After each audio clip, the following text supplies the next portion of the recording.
बाबा पिछुवर वाहो मलिया बसतु है, अरे मलिया बसतु है।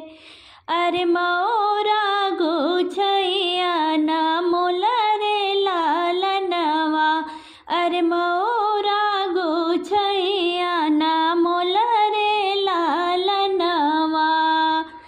मौरा पहिन दुल्ह गए ससुररिया, अरे गए ससुररिया। अरे सासु पूछिए कबत रे लालनवा, अरे सासु पूछिए कबत रे लालनवा। कैसन के दुल्ह तोहरे पापा से चाचा, अरे पापा से चाचा। अरे कैसना है छोट भाई रे लालनवा, अरे कैसना है छोटा भाई रे लालनवा। कैसना दुल्ह तोहरा सग बहनोइया, अरे सग बहनोइया।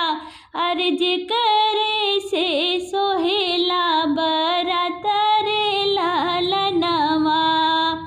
पियरी पगड़ी बांधे पापा से चाचा, अरे पापा से चाचा। अरे छैला उमर छोटी भाई रे लालनवा। करवा चढ़ल हमरा सग बहनोइया, अरे सग बहनोइया। अरे जेकरा से सोहेला बरात रे लालनवा।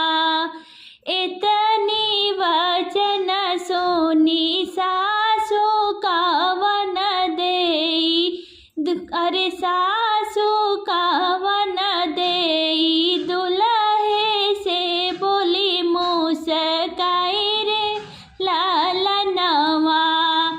विदा काई देबे दुल्हे पापा से चाचा, अरे पापा से चाचा।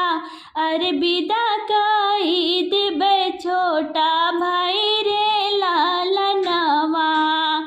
एक नाही विदा करबै सगा बहनोइया, अरे सगा